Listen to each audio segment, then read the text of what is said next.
emotionally start to even out a little bit. These control bullet points here are true whether you're a captive for a few minutes or a few months. It's important that you maintain, one of the things that helps you maintain focus is little isometric exercises, pressing your fingers together and just, isometric, working muscles against muscles.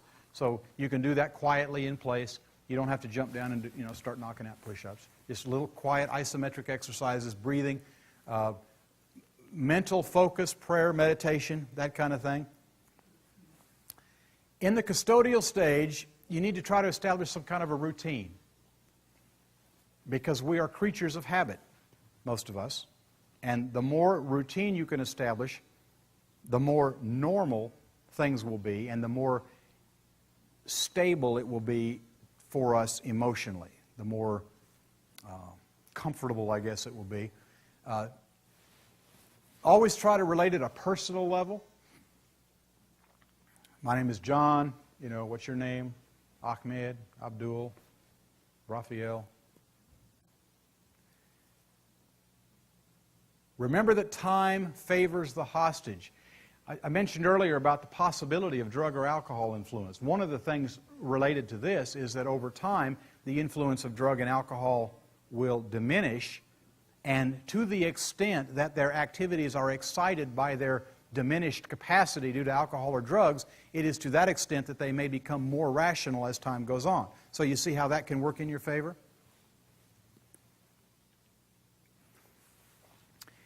When you're there for a long time, hypervigilance, that means paying attention to minute detail about your environment, about your captors, their clothing, their speech, background noises, watching shadows on the wall to try to determine what time it is by where the sunlight hits a particular nail hole. Just everything you can think of. Hypervigilance. Partly this is good because it may help in the debriefing after you are rescued. It may help law enforcement or military intelligence to put pieces together because of some little piece of information that you remember.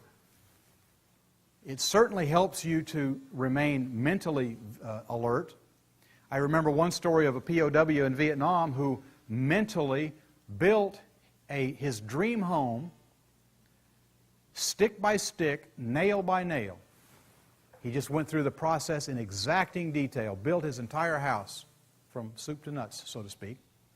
And then, when he wasn't rescued by then, he proceeded to reverse the process and dismantle his house in reverse order. And he may have done that a couple of times.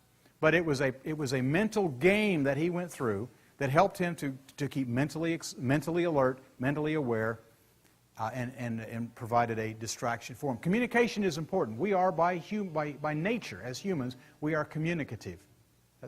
Most of us desire communication. And so when you may not be allowed to communicate verbally, so practice nonverbal communication. Hand and eye signals, hand and arm signals, eye contact, doing things with other captives, doing things perhaps with the captors, that will help establish some kind of communication. Again, POWs would use maybe bamboo sticks, beating out a code, just different ways of communicating. Probably good to talk about the Stockholm Syndrome. This is probably most of you are familiar with at least the term, kind of an unusual thing that happens, and it doesn't happen every time there's a hostage situation, but there are some elements we'll look at in a minute. Basically, it's an identification that takes place between the hostage taker and the hostage. The kidnapped is on friendly terms with the kidnapper, with the result that sometimes the kidnappee, the captive, actually can become a helper. They can actually help in the cause of the hostage taker. Kind of an interesting thing. It's in scientific terms, that's called pathological transference. I think in every one of my presentations you should learn at least one $50 word to get your money's worth. So, pathological transference. That'll be on your final exam.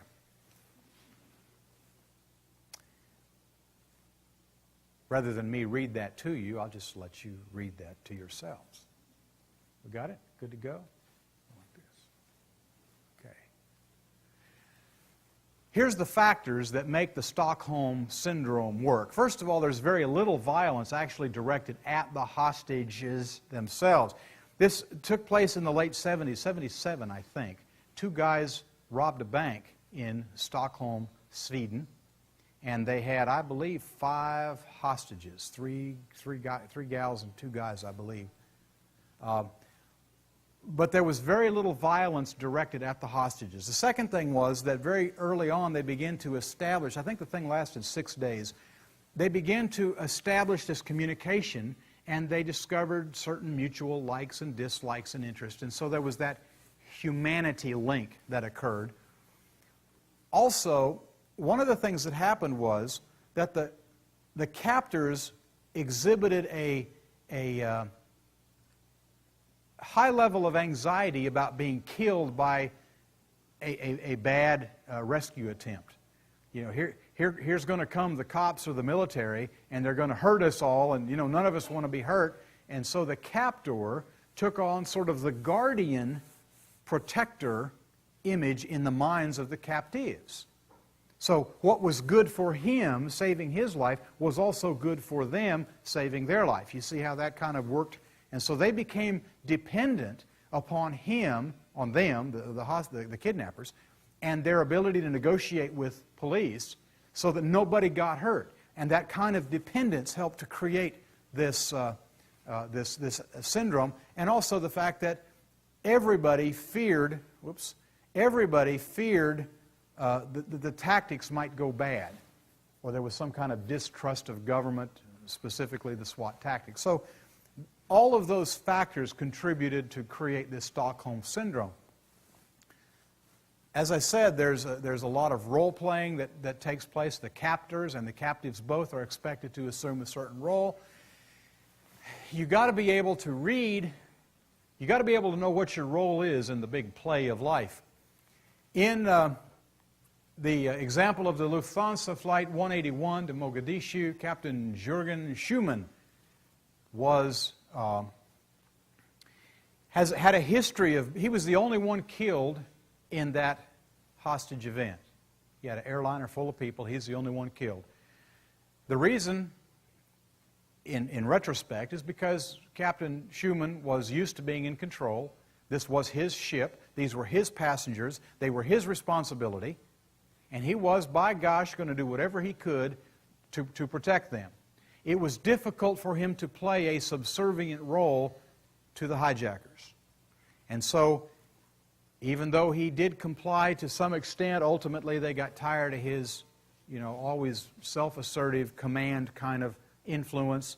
And in order to assert their dominance over the rest of the passengers, they got rid of Captain Schumann.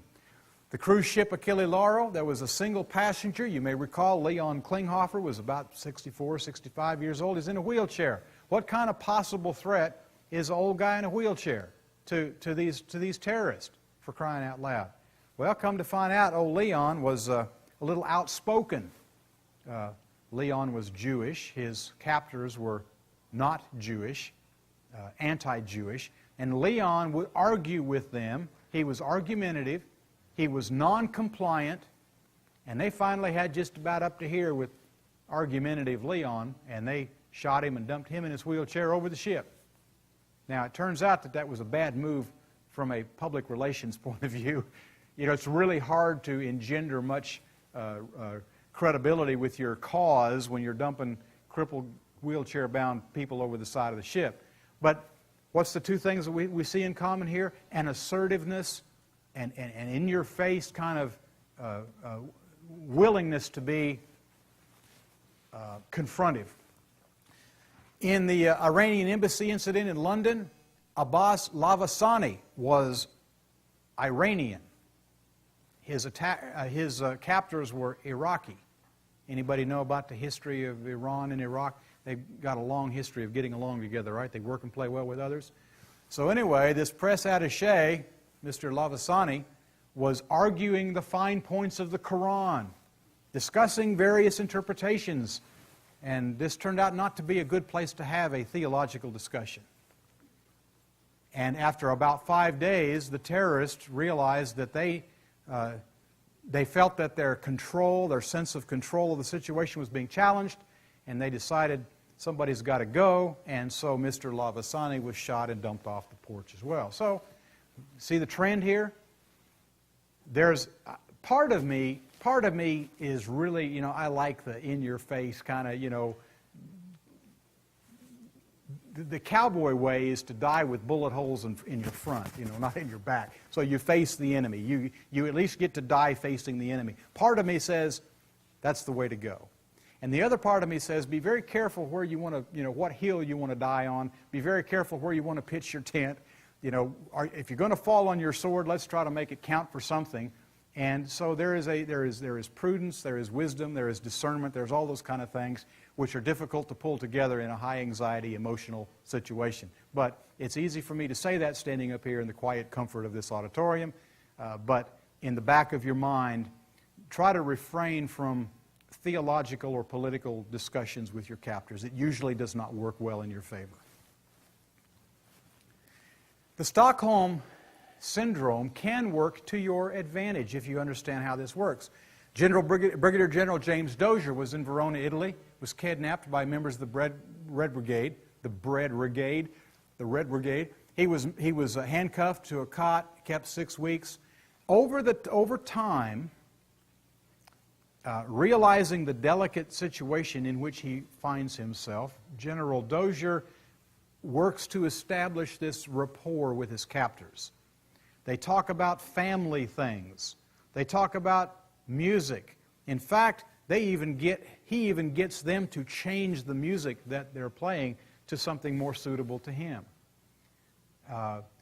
He talks about the food that they're feeding him and how, if he's going to be here very long, he's going to gain a lot of weight because of the very rich food they're feeding him. And so they actually change the diet to accommodate him. Everybody's bored. He's bored. The captors are bored. So they break out the cards. They start playing cards. It's hard to kill a guy you played cards with. You know what I mean? So anyway, you see that what's happening here is General Dozier is establishing this humanity link, and it makes it more difficult then for his captors to actually do him in. What happens is when the Italian police finally get on the scene there, the captor had a pistol with instructions to shoot Dozier if a rescue was attempted.